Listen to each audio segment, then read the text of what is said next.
Hello, everyone. Terrence here with Hollywood Already Did It, and over the weekend I watched the new Amazon Prime original My Spy, starring Dave Bautista, and I'll give you my thoughts right after the jump.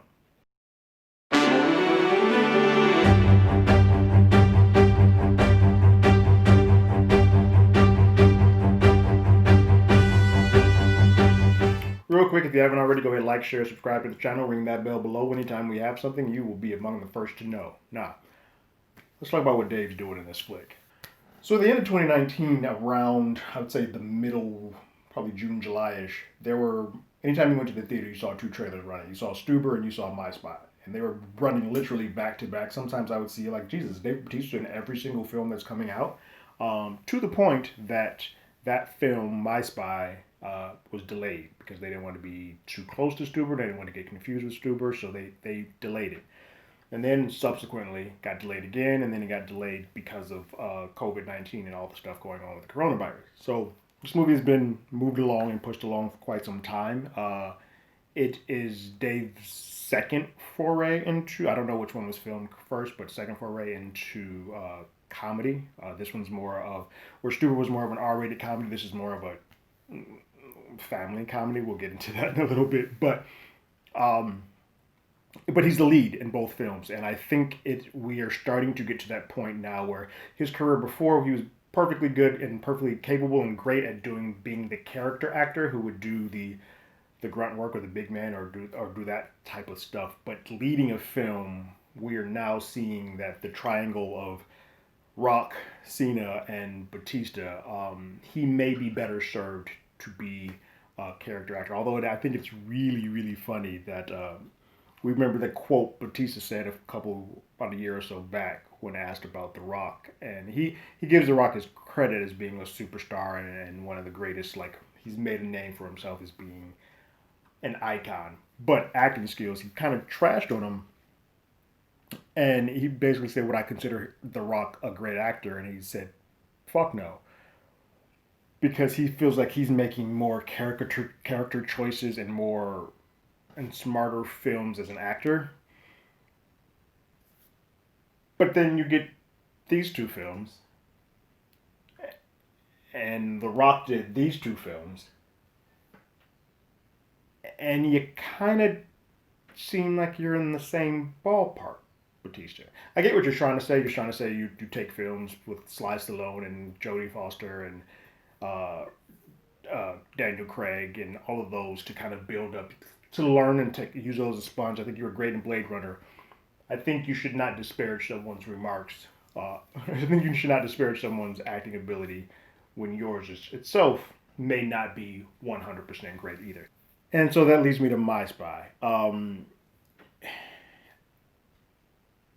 My Spy has a genuinely likable cast. I don't think there's anybody that is from top to bottom of this cast that I would say, oh, they're doing a terrible job. They're all doing good. Some are pushing forth a little bit more effort than others, but overall, they're all holding up their end of the bargain. I think the problem or the difference between Cena and The Rock and Batista is that they all have charisma. I just don't know if Batista has leading man charisma the way that the other two do, especially in comedy.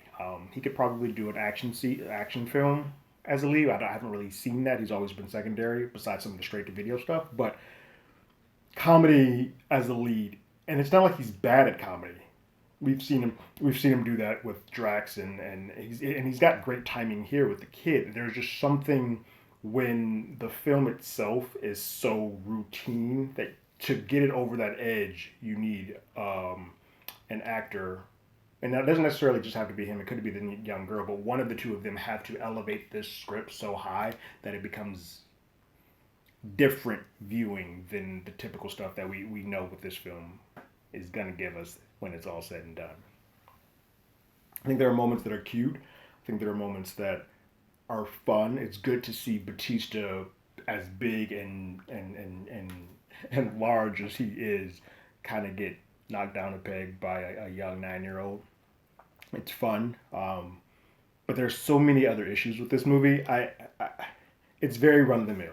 If you've seen Mr. Mom, if you've seen Mr. Nanny, you've seen Tooth Fairy to an extent. You've seen any of those type of comedies where you take a fish out of water, big person who's like in the CIA or um, a special agents or special forces, and then merge them with a child.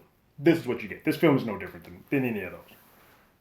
And because of that, it becomes very routine, and there's nothing done script wise or acting wise that make this a must see or need to see for any reason other than you might be a Bautista fan. The biggest question that I had though when I was finished watching this film was, who is this movie for? Um, there is a very cute 9-year-old family movie in the middle of this movie, bookended by two very hyper violent action sequences. And so when it's all said and done, two hyper violent action sequences that then have characters using the B word like they've just learned how to use it in their first time cursing as a teenager. So much, in fact, that, and this is probably the ability when you're doing stuff on Amazon. So much, in fact, that they have a Cardi B song playing with unedited throughout the middle of it. I'm like, wait, that's at least 5 or 6 B's, like bitches, like back to back to back to back. Who is this audience? And you don't really get ratings anymore when you put stuff on Amazon or Netflix. But if you're making a movie that has a 9-year-old and it's about family and about structure of kids, but then you have this hyper violent stuff around it, you're confusing the audience because this isn't for teens because the young girl alone is just going to throw them out. They don't want to see this, and it's not for kids because the violence and some of the language and uh, suggestion of sexuality is not appropriate. So then, and adults don't give a damn. So you've made a film that we can see again from before with Hulk Hogan or whomever and Michael Keaton,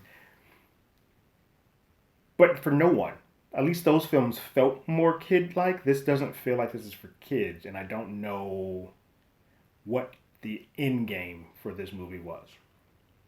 So all in all, I think Bautista puts forth a valiant effort in a kids film.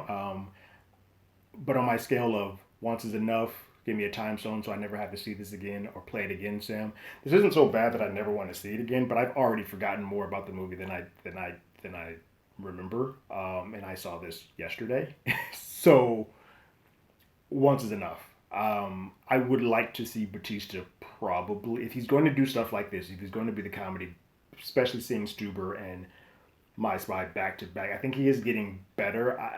A lot of him, just because he is so large, he just doesn't have the natural charisma to kind of just let loose and just be foolish like Cena and Rock, who are also larger men.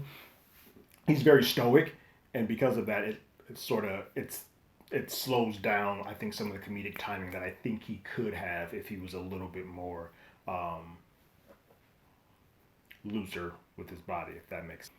So I'm curious to hear what you guys have to say. Go ahead and leave your comments in the comments below. Have you seen the film? What did you think? Is this something that was even on your radar back when it was originally supposed to be in theaters? How do you feel as Bautista's progression as an actor? Has it gone along? And if you had to choose, I'm not saying you do, but if you had to choose between The Rock, Cena, and Bautista as your favorite professional wrestler gone actor, which one of those do you prefer? It's sort of a loaded question because I know one of them is like one of the biggest global stars in the world, but you can still have a favorite and then not be the megastar. So, curious.